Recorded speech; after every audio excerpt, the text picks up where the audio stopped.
প্রমাণ নিয়ে সঠিক সময় এসে ঈশানের সাথে দেবলীনার বিয়ে আটকে দিল কুসুম।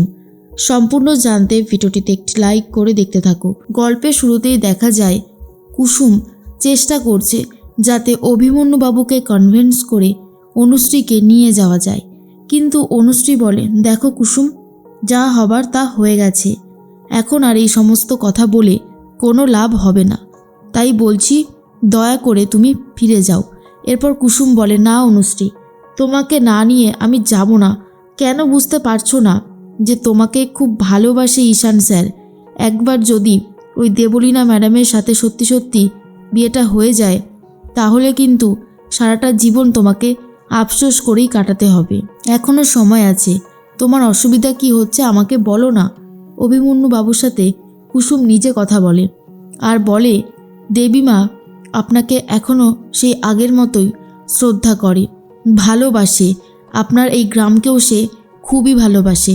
কিন্তু অভিমন্যুবাবু বলে সে একজন স্বার্থপর মানুষ, যার জীবনে শুধুই দরকার টাকা।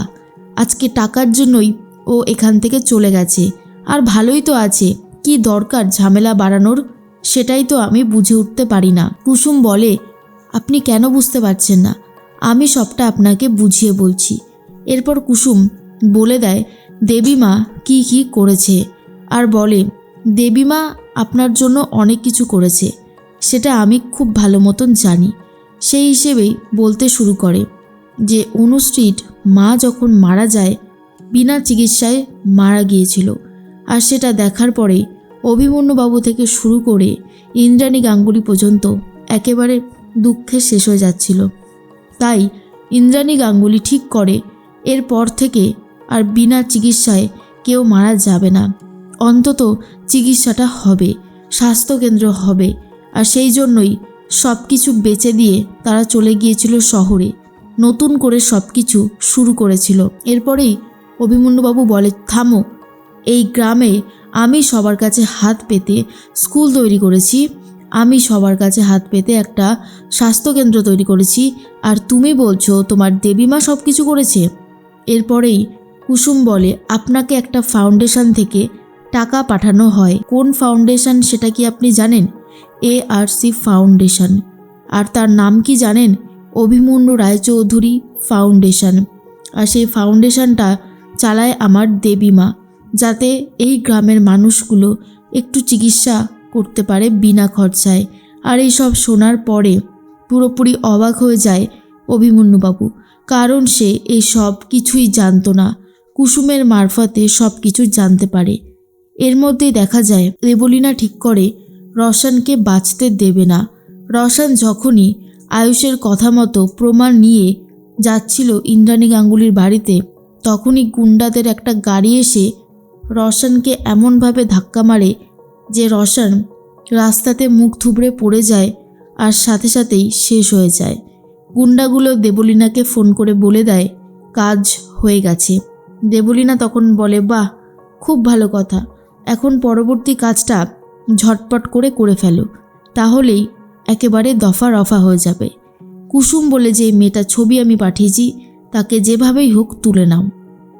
এর মধ্যেই অভিমন্যুবাবু বলে, দেখো কুসুম, যা হবার হয়ে গেছে, যা বলার বলে নিয়েছো, কিন্তু তুমি এখন এখান থেকে চলে যাও, আমি তোমার মুখ দেখতে চাই না। কোনোভাবেই ইন্দ্রাণী গাঙ্গুলির ছেলের সাথে আমি আমার মেয়ের বিয়ে দেব না। এরপর কুসুম বলে, কর্তা, রাগ করে ভুলভাল সিদ্ধান্ত নিয়ে নিজের মেয়ের জীবন নষ্ট করলে সব থেকে বেশি আফসোস আপনারই হবে। অনুশ্রী এরপর অন্য কাউকে বিয়ে করলে সুখী হতে পারবে না, কারণ অনুশ্রী এখনও পর্যন্ত ঈশান স্যারকেই ভালোবাসে। অভিমন্যুবাবু বলে, হোক ভালোবাসা, কিন্তু আমি কিছুতেই দেব না।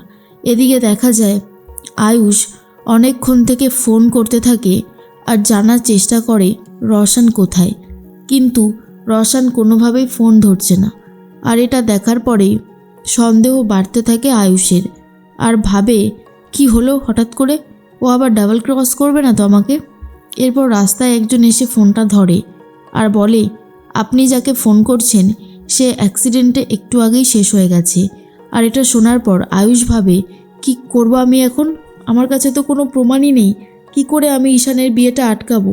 যতক্ষণ না ঈশানের বিয়েটা আটকাতে পারছি আমার তো কোনোভাবেই শান্ত হচ্ছে না মন। এর মধ্যেই কুসুম ঠিক করে আর সময় নষ্ট করবে না, তাই গাড়িতে উঠে পড়ে।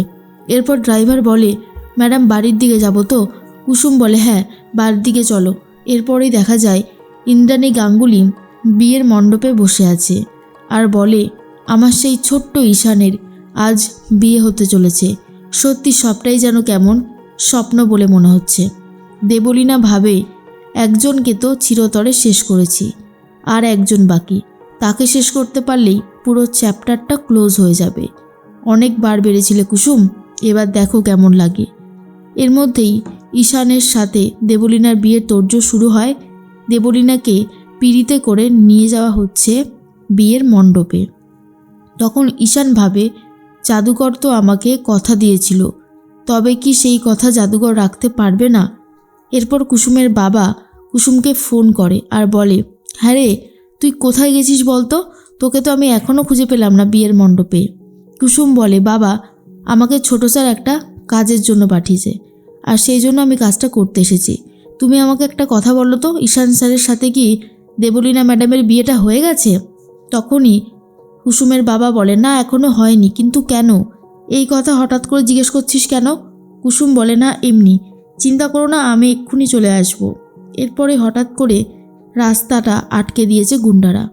এরপর গাড়ি থামতেই কুসুমকে গাড়ির মধ্যে থেকে টেনে হিঁচড়ে বার করে। কুসুম চিৎকার করতে থাকলে কুসুমের বাবা শুনতে পেয়ে যায় আর বলে, কুসুম তোর কি হলো?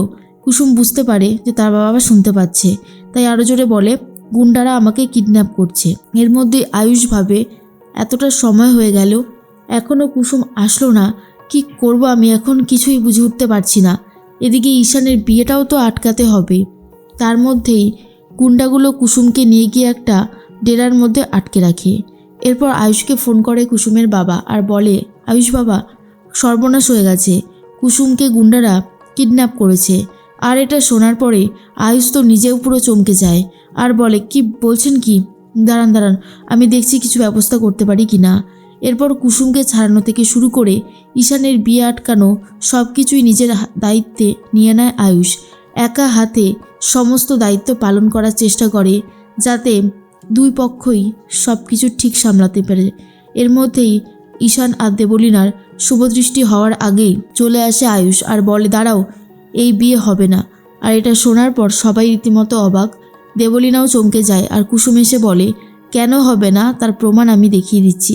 আর সব কিছু দেখার পর দেবীমা বুঝতে পেরে যায় দেবলীনা কতটা ঠক আর জোচ্চোর, আর সাথে সাথেই কিন্তু এই বিয়েটা ভেঙে দেয়।